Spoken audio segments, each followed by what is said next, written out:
वैभव लक्ष्मी व्रत कथा। किसी शहर में लाखों लोग रहते थे। सभी अपने अपने कामों में रत रहते थे। किसी को किसी की परवाह नहीं थी। भजन कीर्तन, भक्तिभाव, दयामाया, परोपकार जैसे संस्कार कम हो गए। शहर में बुराइयां बढ़ गई थीं। शराब, जुआ, रेस, व्यभिचार, चोरी डकैती वगैरह बहुत से गुनाह शहर में होते थे। इनके बावजूद शहर में कुछ अच्छे लोग भी रहते थे। ऐसे ही लोगों में शीला और उनके पति की गृहस्थी मानी जाती थी। शीला धार्मिक प्रकृति की और संतोषी स्वभाव वाली थी। उनका पति भी विवेकी और सुशील था। शीला और उसका पति कभी किसी की बुराई नहीं करते थे और प्रभु भजन में अच्छी तरह समय व्यतीत कर रहे थे। शहर के लोग उनकी गृहस्थी की सराहना करते थे। देखते ही देखते समय बदल गया। शीला का पति बुरे लोगों से दोस्ती कर बैठा। अब वह जल्द से जल्द करोड़पति बनने के ख्वाब देखने लगा। इसलिए वह गलत रास्ते पर चल पड़ा। फलस्वरूप वह रोडपति बन गया, यानी रास्ते पर भटकते भिखारी जैसी उसकी हालत हो गई थी। शराब, जुआ, रेस, चरस गांजा वगैरह बुरी आदतों में शीला का पति भी फंस गया। दोस्तों के साथ उसे भी शराब की आदत हो गई। इस प्रकार उसने अपना सब कुछ रेस जुए में गंवा दिया। शीला को पति के बर्ताव से बहुत दुहक हुआ, किंतु वह भगवान पर भरोसा कर सब कुछ सहने लगी। वह अपना अधिकांश समय प्रभु भक्ति में बिताने लगी। अचानक एक दिन दोपहर को उनके द्वार पर किसी ने दस्तक दी।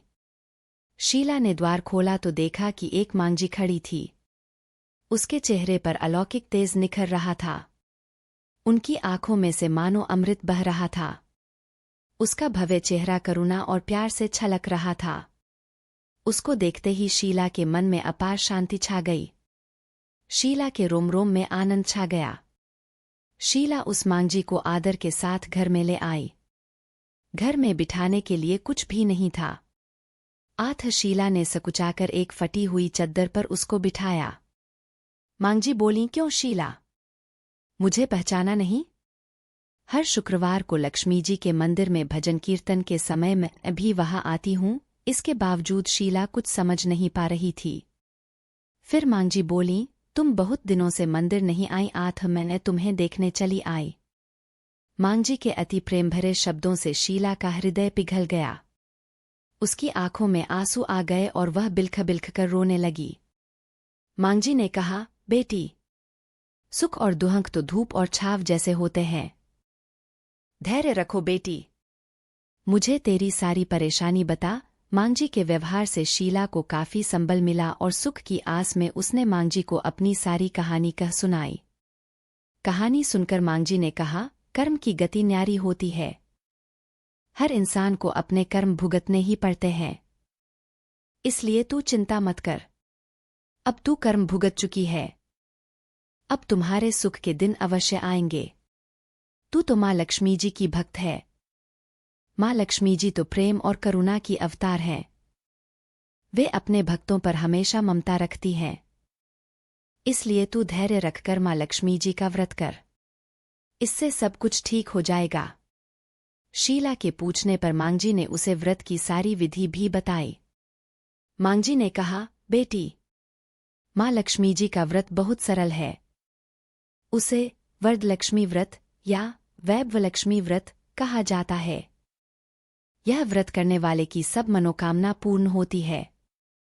वह सुख संपत्ति और यश प्राप्त करता है। शीला यह सुनकर आनंदित हो गई। शीला ने संकल्प करके आंखें खोली तो सामने कोई न था। वह विस्मित हो गई कि मांझी कहाँ गई।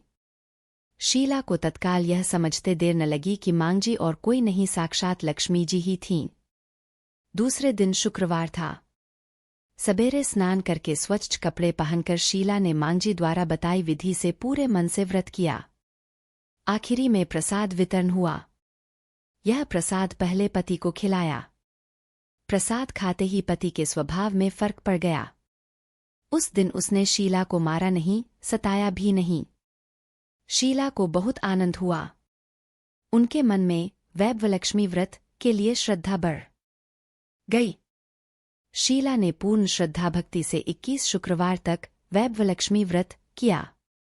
21वें शुक्रवार को मांगजी के कहे मुताबिक उद्यापन विधि करके 7 स्त्रियों को वैभवलक्ष्मी व्रत की 7 पुस्तकें उपहार में दीं। फिर माताजी के धनलक्ष्मी स्वरूप की छवि को वंदन करके भाव से मन ही मन प्रार्थना करने लगी, हे माँ धनलक्ष्मी, मैंने आपका वैभवलक्ष्मी व्रत करने की मन्नत मानी थी, वह व्रत आज पूर्ण किया है। हे माँ, मेरी हर विपत्ति दूर करो, हमारा सबका कल्याण करो। जिसे संतान न हो उसे संतान देना, सौभाग्यवती स्त्री का सौभाग्य अखंड रखना, कुंवारी लड़की को मनभावन पति देना। जो आपका यह चमत्कारी वैभवलक्ष्मी व्रत करे उनकी सब विपत्ति दूर करना, सभी को सुखी करना। हे माँ, आपकी महिमा अपार है। ऐसा बोलकर लक्ष्मी जी के धनलक्ष्मी स्वरूप की छवि को प्रणाम किया। व्रत के प्रभाव से शीला का पति अच्छा आदमी बन गया और कड़ी मेहनत करके व्यवसाय करने लगा। उसने तुरंत शीला के गिरवी रखे गहने छुड़ा लिए। घर में धन की बाढ़ सी आ गई। घर में पहले जैसी सुख शांति छा गई। वैभवलक्ष्मी व्रत का प्रभाव देखकर मोहल्ले की दूसरी स्त्रियां भी विधिपूर्वक वैभवलक्ष्मी व्रत करने लगीं। वैभवलक्ष्मी व्रत उद्यापन विधि 7, 11 या 21 जितने भी शुक्रवारों की मन्नत मांगी हो उतने शुक्रवार तक यह व्रत पूरी श्रद्धा तथा भावना के साथ करना चाहिए। आखिरी शुक्रवार को इसका शास्त्रीय विधि के अनुसार उद्यापन करना चाहिए। आखिरी शुक्रवार को प्रसाद के लिए खीर बनानी चाहिए। जिस प्रकार हर शुक्रवार को हम पूजन करते हैं वैसे ही करना चाहिए। पूजन के बाद माँ के सामने एक श्रीफल फोड़े, फिर कम से कम 7 कुंवारी कन्याओं या सौभाग्यशाली स्त्रियों को कुमकुम का तिलक लगाकर माँ वैभवलक्ष्मी व्रत कथा की पुस्तक की एक प्रति उपहार में देनी चाहिए और सबको खीर का प्रसाद देना चाहिए। इसके बाद माँ लक्ष्मी जी को श्रद्धा सहित प्रणाम करना चाहिए। फिर माताजी के धनलक्ष्मी स्वरूप की छवि को वंदन करके भाव से मन ही मन प्रार्थना करें, हे माँ धनलक्ष्मी, मैंने आपका वैभवलक्ष्मी व्रत करने की मन्नत मानी थी, वह व्रत आज पूर्ण किया है। हे माँ, हमारी जो मनोकामना हो वह बोले मनोकामना पूर्ण करें। हमारी हर विपत्ति दूर करो, हमारा सबका कल्याण करो। जिसे संतान न हो उसे संतान देना, सौभाग्यवती स्त्री का सौभाग्य अखंड रखना, कुंवारी लड़की को मनभावन पति देना। जो आपका यह चमत्कारी वैभवलक्ष्मी व्रत करे उनकी सब विपत्ति दूर करना, सभी को सुखी करना। हे माँ, आपकी महिमा अपार है, आपकी जय हो। ऐसा बोलकर लक्ष्मी जी के धनलक्ष्मी स्वरूप की छवि को प्रणाम करें। वैभवलक्ष्मी श्लोक। पत्रभ्याग्वादमन चरण प्रकाशशालन भोजन, सत्सेवा पितृदेवचन विधि सत्याम गावम पालनम, धान्य नामापि संग्रहो न कलाहश्चित्ता त्रूपा प्रिया, द्रष्टा प्राह वसामी कामाला तस्मीन गृहे निश्चला।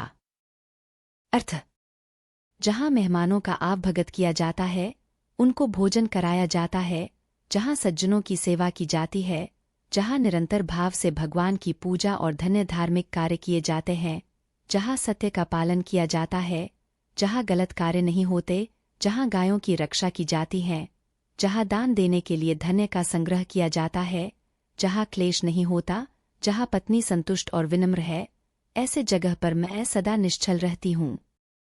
बाकी जगह पर कभी कभार दृष्टि डालती हूँ। अंत में 11 बार सच्चे हृदय से जय माँ लक्ष्मी बोले। फिर माँ का प्रसाद उपस्थित लोगों में बांट दें और थोड़ा प्रसाद अपने लिए रखें। अगर आप में शक्ति हो तो सारा दिन उपवास रखें और सिर्फ प्रसाद खाकर शुक्रवार का व्रत करें। न शक्ति हो तो एक बार शाम को प्रसाद ग्रहण करते समय खाना खा लें।